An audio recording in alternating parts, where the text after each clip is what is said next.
Hi, and welcome to Micronaut Monday. I'm Tom Scioli, author of Jack Kirby, The Epic Life of the King of Comics. I Am Stan, a graphic biography of the legendary Stan Lee, and Jack Kirby's Star Warriors, starring Adam Starr and the Solar Legion. All three of those books are available for pre-order by following the pre-order links in the show notes below. So here it is, issue 9 of the Micronauts. They came from inner space. Arcturus Rand saying "uh-oh" on the cover says it all.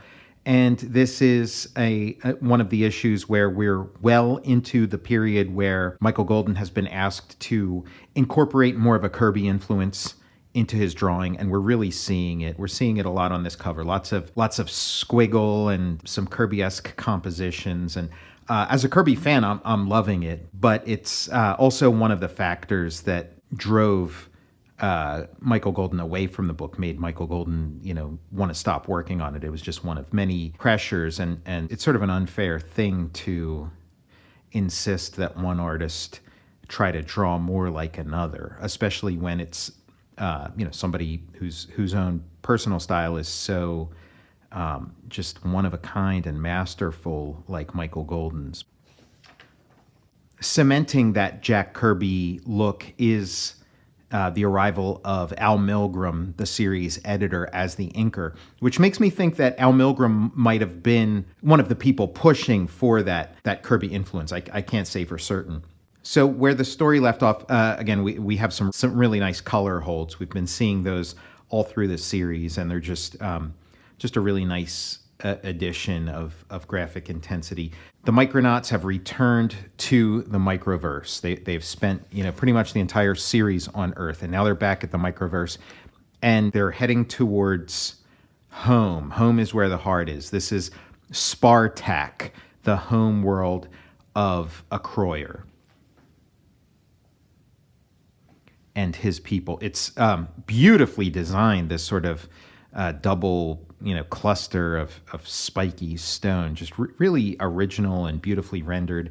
Bill Mantlo and Michael Golden, writer, storytellers, penciler. Alan Milgrom, inker, editor. Joe Rosen, letterer. Carl Gafford, colorist. Jim Shooter, editor-in-chief. This might be my favorite issue of the Micronauts. It's just it just really speaks to me. Exactly the kind of comics I like to read, and and not too far off from the kind of comics I like to make. There's some things in here. There's some story elements and some graphic elements that I feel a kinship with as a creator. And even though I created Myth of Eight Opus without ever having seen any of this, there's a lot of thematic overlap. The Micronauts land, and they don't know what kind of reception they're going to get because Acroyear left as an exile. His brother had sort of had taken his place as the king of the Acroyers, and Baron Karza had created a mind wash or a thought wash that made all of them view Acroyear as the enemy and his brother Shaitan as their leader. So they're not sure what kind of reception. Sort of reminds me of the scene when Han Solo lands on Bespin and meets up with Lando, and we're not sure what kind of reception he's going to get there. Of course, this predates that this predates The Empire Strikes Back by at least a year. So now, as the space wall is closing behind him, or as the Prometheus pit is closing behind him, Baron Karza, in again a beautiful color hold, is returning to his body. Back in this, orbiting platform, which is an actual Micronauts toy design, and returning to his body and finding out what's been going on in his absence. We get the answer of what kind of reception the Micronauts are going to get. Hail Prince Acroyear. So, he receives this kingly welcome. He is, this is his triumphant return, and we meet Cilicia, his betrothed, his true love, who he'd been estranged from, during this period. Marionette and Arcturus Rand are kind of looking at each other, sort of basking in the glow of the love between the Spartaks. And of course, Spartak, Sparta, Spartan, it's sort of a society modeled after Sparta. So they're very warlike and have difficulty showing affection or emotion. It's Shaitan has been imprisoned, and The throne is just basically waiting for Acroyear to reclaim it. And back on Homeworld, get a beautiful shot of Homeworld, and we see Force Commander Prince Argon in his full Force Commander armor, just like the toy. And there's Slug, Death to Baron Karza, and they're just, this big action-packed splash page. Just the rebellion is in full swing on Homeworld. The Shadow Priests have, fully joined in the fight. Another, great color hold, and we're seeing, these sparks of energy from them that are sort of a clue to their identity that's been planted throughout this series, at least going back a couple issues. And they're melting these giant Phobos units, I think they're called, an actual Micronauts toy, basically replacing the head from the Biotron toy with a new head and just a new, color scheme. So, I mean, we're back on Spartak, just, really beautiful buildings and things, this great looking throne room with all this stone jutting in.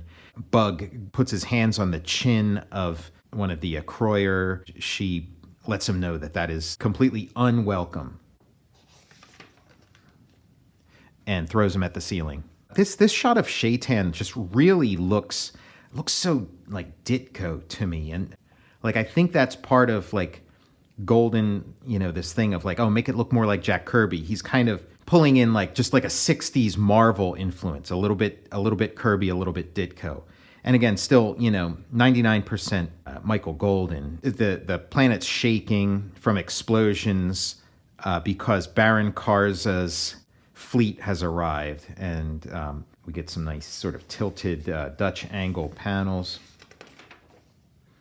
And Acroyear knows what he has to do. He's about to go into the crystal chamber, but it's something he has to do alone. And it's something that's, very dangerous, and his friends are, have to sort of part ways with him. And Bug is especially brokenhearted about this. And so, the war's waging. The Acroyear forces are shooting up at the Armada, and the Armada is raining down fire, destroying the buildings on Spartak, and the Micronauts get in these little spaceships and fly up to do battle, an aerial dogfight. And I love this chamber. I love the drawing of it, this sort of Jungian space. I love the colors. And Acroyear, we get to see what Acroyear looks like under his armor. Michael Golden said that he gave him no nose because just the shape of the helmet didn't really have space for a nose. So it just kind of made logical sense that the Acroyear would be these sort of aliens that just have these like nostrils and no actual like nose on their face. Again, Acroyear has to do this alone. He and Cilicia go their separate ways. Just beautiful depiction of the aerial dogfight. Arcturus Ran is firing away at Baron Karza, but Baron Karza has his force field, and Arcturus Ran's ship just crashes against it. Beautiful Kirby crackle, great magenta and blue color scheme as Acroyear is trying to make contact with the living world of Spartak, the world mind as they call it. So Marionette has witnessed the seeming death of Arcturus Ran, and she's distraught. The battle wages, and Acroyear is making contact, is again doing the dangerous process of trying to contact the mind of this world that he's from. We are one with our world, one with our king. We live or die with Spartak. All the generations, all the years of our race, the legend of the Acroyers. In the dim past, a race was driven from its home.